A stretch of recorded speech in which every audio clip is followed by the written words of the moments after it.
देखिए मेरे गार्डन में ये टमाटर के प्लांट लगे हैं जिनके ऊपर ढेरों टमाटर लगे हैं और फूल भी देखिए कितने ज़्यादा आए हैं। अगर आपके भी टमाटर के प्लांट के ऊपर फूल नहीं आ रहे या तो फूल तो आ रहे हैं लेकिन वो फल में कन्वर्ट नहीं हो रहे, फूल ही गिर रहे हैं, तो मैं आज आपको घरेलू कुछ ऐसी खाद बताऊंगी जिनके इस्तेमाल से आपके टमाटर के प्लांट पर फूल भी आएंगे और वो फूल फल में कन्वर्ट भी होंगे। तो वीडियो को एंड तक पूरा ज़रूर देखें। नमस्कार दोस्तों, मैं वंदना, मेरे चैनल पर आप सबका स्वागत है। मेरे गार्डन में लगे इस टमाटर के प्लांट पर देखिए कितने ज़्यादा टमाटर लगे हैं।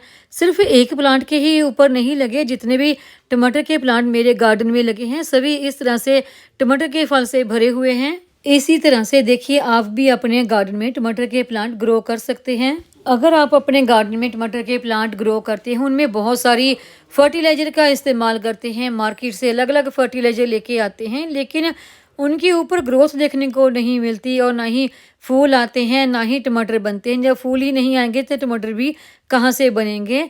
तो आज मैं आपको कुछ घरेलू ऐसी खाद बताने वाली हूँ दो, जिनके इस्तेमाल से कि हमारे टमाटर के प्लांट पर फूल भी आएंगे और वो फूल फल में कन्वर्ट भी होंगे। और ये दोनों ही खाद हमने मार्केट से नहीं लेके आनी, बल्कि हमें हमारी किचन से ही बहुत ही आसानी से मिल जाती हैं, यानी कि ये बिल्कुल ही फ्री की खाद हैं। तो चलिए अभी हम खाद को करते हैं तैयार। तो खाद को तैयार करने के लिए सबसे पहले हमें चाहिए चावल, जो कि हमें हमारी किचन से ही बहुत ही आसानी से मिल जाते हैं। यहाँ पर देखिए मैंने एक छोटी कटोरी चावल की तैयार करके रखी हुई है। आपको एक छोटी कटोरी चावल की लेनी है, यहाँ पर आप 3 से 4 चम्मच भी ले सकते हैं। चावलों को अच्छी तरह से पहले पानी से धो लें और जो पहला पानी होगा वो आप फेंक दें। वो इसलिए फेंकना है कि कई दफ़ा चावलों के ऊपर ना केमिकल का स्प्रे वगैरह होता है, तो वो हमारे पौधों को नुकसान भी पहुंचा सकता है। तो पहले मैंने चावलों को अच्छी तरह से धो के जो पानी था वो गिरा दिया और उसके बाद चावलों में पानी डालकर आप इसे 1.5 से 2 घंटे के लिए रख सकते हैं, ताकि चावलों का पूरा असर पानी में आ जाए। तो देखिए मेरा जो चावलों का असर था ना वो पूरा इस पानी में आ चुका है और पानी का कलर भी चेंज हो चुका है। तो अभी हम इस पानी को किसी दूसरे बर्तन में निकाल लेंगे। तो अभी इस चावलों के पानी में एक चीज़ और मिक्स करके हमने खाद तैयार करनी है, और वो भी हमें हमारी किचन से ही बहुत ही आसानी से मिल जाती है। इस खाद को तैयार करने के लिए जो बर्तन आपने लेना है वो आप कांच का या फिर प्लास्टिक का इस्तेमाल करें।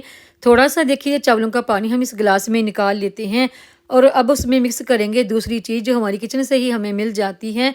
तो वो है ये दही, जिसका कि हमने सिर्फ 1 चम्मच ही इस्तेमाल करना है। यानी कि इस खाद को तैयार करने के लिए हमें एक छोटी कटोरी चावल और सिर्फ 1 चम्मच ही दही चाहिए, उसी से ये हमारी खाद बनकर तैयार हो जाती है। चावलों का पानी हमारे पौधों के लिए बहुत ही फायदेमंद होता है, क्योंकि ये बहुत सारे पोषक तत्वों से भरपूर होता है और कार्बोहाइड्रेट तो इसमें भरपूर मात्रा में पाई जाती है, जो कि हमारे प्लांट की ऑल ओवर ग्रोथ के लिए बहुत ही बेस्ट होती है। ये मिट्टी में होने वाले सूक्ष्म जीवों को बढ़ाता है और मिट्टी को उपजाऊ बनाता है, और चावलों के भीतर जो स्टार्च होता है वो पानी में भी आ जाता है, तो वही हमारे पौधों की जड़ों के लिए बहुत ही बेस्ट होता है। चावल का पानी टमाटर, बैंगन, मिर्च के पौधों के लिए बहुत ही बेस्ट होता है। मैं तो जब भी घर में चावल बनाती हूँ तो चावलों का पानी कभी भी नहीं फेंकती, सभी अपने पौधों पर उसका इस्तेमाल करती हूँ। और अगर कोई दाल भी बनाती हूँ तो दाल को भी धो के उसका भी पानी में पौधों पर इस्तेमाल करती हूँ।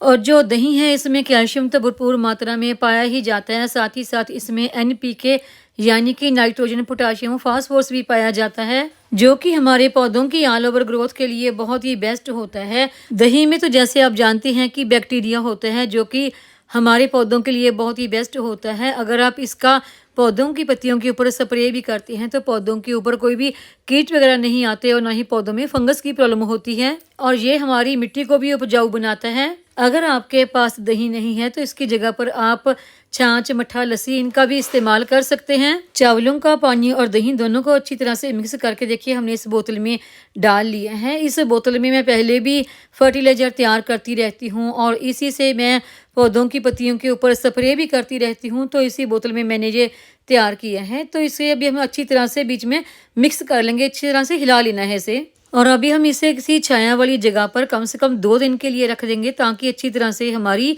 खाद तैयार हो जाए। हमारी इस खाद को बनने के लिए रखे हुए 3 दिन हो चुके हैं। ये जैविक खाद हमारी बनकर तैयार हो चुकी है। मार्केट से मिलने वाली केमिकल वाली फर्टिलाइजर से कहीं ज़्यादा बेहतर ये हमारी खाद है। खूब सारे गुड बैक्टीरिया से बनी ये खाद हमारी तैयार है।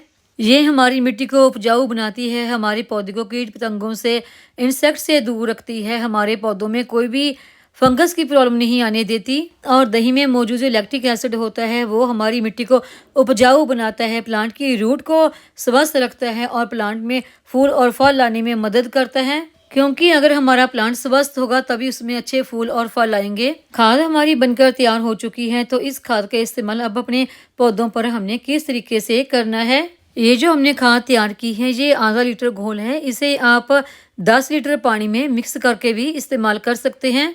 फिर ये हमारे 20 पौधों के लिए खाद तैयार हो जाएगी। मैं अभी ये खाद अपने 2 पौधों के लिए तैयार कर रही हूँ, तो उसके लिए देखिए मैंने 1 लीटर पानी लिया है और 1 लीटर पानी में मैं ये 2 ढक्कन यानी कि 10 ml खाद का इस्तेमाल करूंगी। अगर आप एक प्लांट पर देने वाले हैं तो आप आधा लीटर पानी में 5 ml इस खाद का इस्तेमाल कर सकते हैं। खाद को अच्छी तरह से मिक्स कर लेंगे।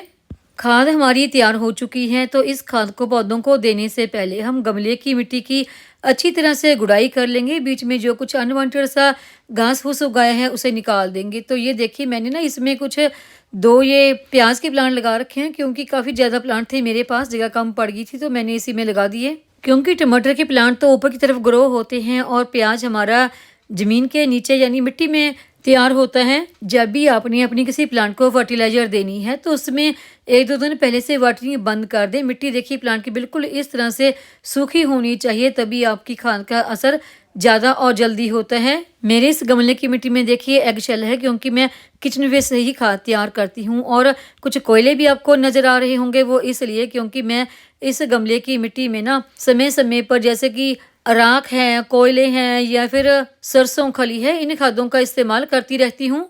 हर 15 से 20 दिन के बाद आप अपने पौधों को कोई ना कोई खाद जरूर दें और खाद बदल बदल कर दें। एक ही खाद बार बार रिपीट ना करें। जब हम अलग अलग खाद बदल बदल कर देते हैं तो उसका असर धीरे धीरे हमारे प्लांट पर होता है, प्लांट की ग्रोथ भी अच्छी होती है। इस खाद के इस्तेमाल से पौधे की जड़ें मजबूत बनती हैं और अगर आपके पौधे पर फूल नहीं आ रहे तो फूल आएंगे और फूल फल में कन्वर्ट भी होंगे और प्लांट की ग्रोथ भी काफ़ी अच्छी होगी। इस खाद को अभी हम गमले की मिट्टी में डाल देंगे। इस खाद के पौधों पर इस्तेमाल करने के 8 से 10 दिन के बाद ही आप देखेंगे कि आपके पौधों की ग्रोथ काफ़ी अच्छी हो गई है और पौधे काफ़ी घने हो जाएंगे। और जिन पौधों के ऊपर कभी फूल नहीं आए उन पौधों के ऊपर भी फूल आने लगेंगे। और ये वाला प्लांट देखिए मेरा, इस प्लांट के ऊपर मैं तकरीबन 15 से 20 दिन पहले ही इस फर्टिलाइजर का इस्तेमाल कर चुकी हूँ। यहाँ पर देखिए कितने ज़्यादा इस पे फूल आए हैं और कितने ज़्यादा टमाटर भी लगे हैं। ये जो हमने चावल के पानी और दही से खाद तैयार की है, इस खाद को आप गमले की मिट्टी में मिक्स भी कर सकते हैं और या फिर इस खाद का आप प्लांट की पत्तियों के ऊपर स्प्रे भी कर सकते हैं। दोनों ही तरीकों से इस्तेमाल कर सकते हैं और इसके रिजल्ट दोनों ही तरीकों से इस्तेमाल करने के बाद हमें बहुत ही अच्छे मिलते हैं। तो उम्मीद है आपको ये आज की जानकारी की वीडियो पसंद आई होगी। वीडियो पसंद आई हो तो वीडियो को लाइक, सब्सक्राइब, शेयर और कमेंट जरूर करें। बेल आइकॉन को दबाएं ताकि मेरी आने वाली हर नई वीडियो का नोटिफिकेशन आपको मिलता रहे।